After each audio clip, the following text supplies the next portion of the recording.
আপনাদেরকে তো আমি বলি না আপনারা সমতলী, আমাকে কেন আপনি পাহাড়ি বলবেন? 1971 সালে যেমন স্বাধীনতার স্বাদ আমরা গ্রহণ করতে পারি নাই, ঠিক তেমনি এই জুলাই পরবর্তীতেও আমরা কিন্তু স্বাধীনতার স্বাদ উপভোগ করতে পারিনি। আমরা রাঙ্গামাটিকে লিজ দিয়েছি চাকমাদের হাতে, বান্দরবনকে লিজ দিয়েছি মারমাদের হাতে, আর খাগড়াছড়িকে লিজ দিয়েছি ত্রিপুরাদের হাতে।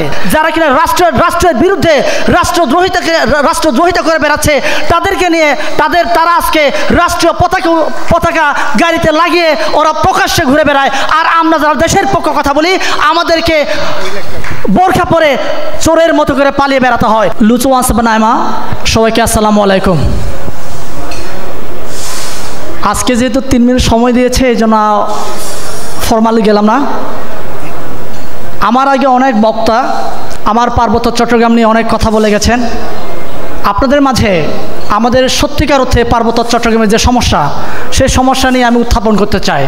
আমার পার্বত্য চট্টগ্রাম মানেই আপনারা সকলে জানেন চাকমা ব্যতীত অন্য কোনো জাতির কথা আপনারা জানেন না। আজকে সন্তুল আরমার একটা বাহিনী ছিল জেএসএস, সেই জেএসএস থেকে আজকে 7টা দল গঠন হয়েছে এই পার্বত্য চট্টগ্রামে। এই 7টা দল গঠনের পিছনে কারণ কি? এই 7টা দল গঠনের পিছনে আমরা রাঙ্গামাটিকে লিজ দিয়েছি চাকমাদের হাতে, বান্দরবনকে লিজ দিয়েছি মারমাদের হাতে, আর খাগড়াছড়িকে লিজ দিয়েছি আপনার ত্রিপুরাদের হাতে। এই 3টা জাতির কাছে এই পার্বত্য চট্টগ্রামকে লিজ দেওয়া হয়েছে। আর আমরা এই পার্বত্য চট্টগ্রামে আছি, আমাদেরকে বলা হয় উপজাতি। আর বাঙালি যারা আছেন, বাঙালিকে বলা হয় উপজাতি কিংবা সেটেলার। আমরা যে এই বাংলাদেশের নাগরিক, এই পার্বত্য চট্টগ্রামে 1971 সালে যেমন স্বাধীনতার স্বাদ আমরা গ্রহণ করতে পারি নাই, ঠিক তেমনি এই জুলাই পরবর্তীতেও আমরা কিন্তু স্বাধীনতার স্বাদ উপভোগ করতে পারিনি। তার একটি মাত্র কারণ, এই 3টা জাতির কাছে পার্বত্য চট্টগ্রাম লিজ দেওয়া আছে। এখান থেকে আমাদেরকে বেরিয়ে আসতে হবে। আমরা যদি এখান থেকে বেরিয়ে আসতে না পারি, তাহলে আমার এই পার্বত্য চট্টগ্রামকে নিয়ে নানা ধরনের ষড়যন্ত্র হবে। এই ষড়যন্ত্রের কারণ আপনারা জানেন, এটা নিয়ে অনেক গবেষণা হচ্ছে। কিন্তু আমরা কি কখনো, আমরা যারা বাংলাদেশপন্থী হয়ে কাজ করছি, তাদেরকে কিভাবে, তাদের সংখ্যা কীভাবে বৃদ্ধি করা যায়, এটা নিয়ে আমরা কখনো ভেবেছি কিনা? আমরা ভাবিনি। আমরা বসি সন্তুল আরমার সাথে, আমরা বসি প্রসিদ্ধ বিকাশ খিসার সাথে, তাদের সাথে যারা কিনা রাষ্ট্রের বিরুদ্ধে রাষ্ট্রদ্রোহিতা করে বেড়াচ্ছে, তাদেরকে নিয়ে তারা আজকে রাষ্ট্রীয় পতাকা গাড়িতে লাগিয়ে ওরা প্রকাশ্যে ঘুরে বেড়ায়। আর আমরা যারা দেশের পক্ষে কথা বলি, আমাদেরকে বোরখা পরে চোরের মতো করে পালিয়ে বেড়াতে হয়। এই থেকে লজ্জার, আমি একজন বাংলাদেশের নাগরিক হিসেবে লজ্জার মনে করি। আমি মনে করি আজকে এই যে সুযোগ হয়েছে আমার পার্বত্য চট্টগ্রামের, আপনারা অনেকে মনে করেন খিয়াং হচ্ছে বাংলাদেশের সবচেয়ে সংখ্যালঘু, কিন্তু কাচিন স্টেট নামে যে স্টেটটা আছে মিয়ানমারে, এই মিয়ানমারে কাচিন স্টেটটাই তাদের দখলে।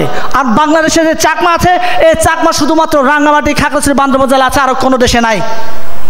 তাহলে যারা এই দেশের সংখ্যালঘু, তারা কিন্তু আমাদের পার্শ্ববর্তীতে সংখ্যাগরিষ্ঠ হিসেবে ওরা দায়িত্ব পালন করছে।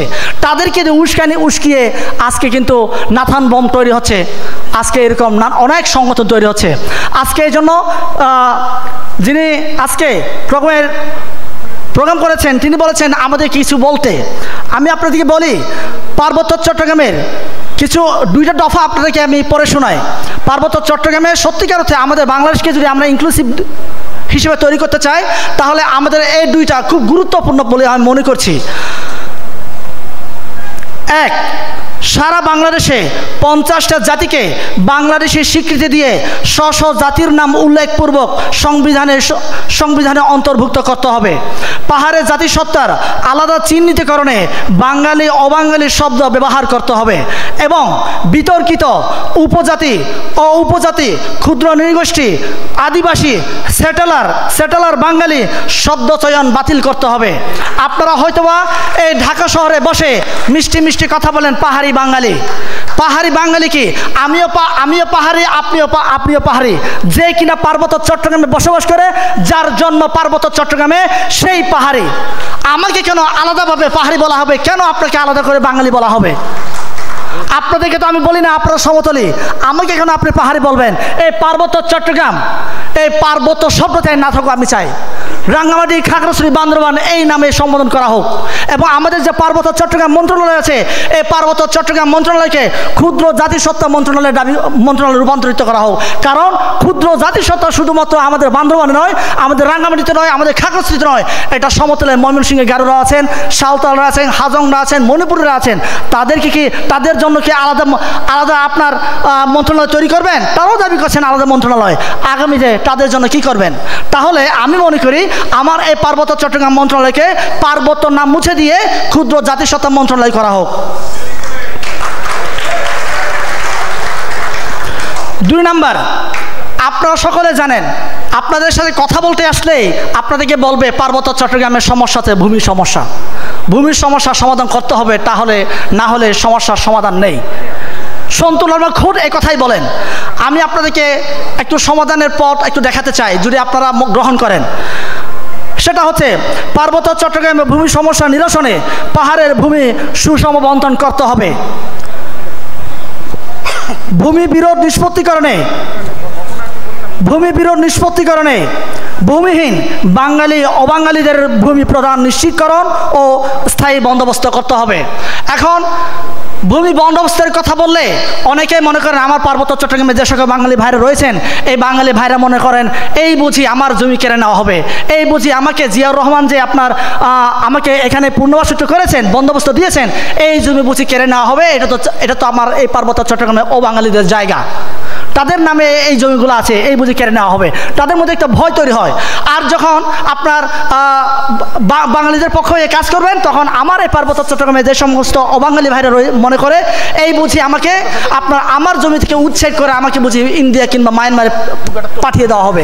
এই যে বিশ্বাস অবিশ্বাসের জায়গা, এখান থেকে বেরিয়ে আসতে গেলে আমাদেরকে পার্বত্য চট্টগ্রামের বাঙালি বলেন কিংবা অবাঙালি বলেন, পার্বত্য চট্টগ্রামে যে সকল জাতিগোষ্ঠী রয়েছে, 14টা জাতিগোষ্ঠী রয়েছে, এই 14টা জাতিগোষ্ঠীর মধ্যে যারাই কিনা ভূমিহীন তাদেরকে ভূমি বন্দোবস্ত করেন। শেষ এক মিনিট। জি, আমি শেষ করছি।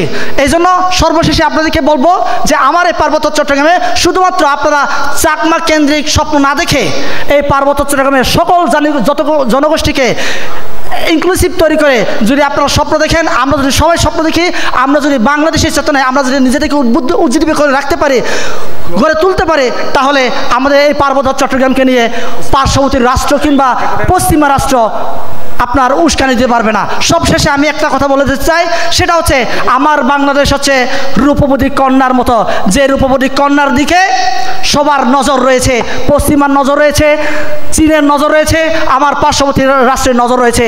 এই রূপবতী কন্যাকে সিদ্ধান্ত নিতে হবে আমার যৌবনটাকে ঠিক রেখে আমার স্বার্থ কিংবা হাসি আদায় করে নিব। সবাইকে ধন্যবাদ।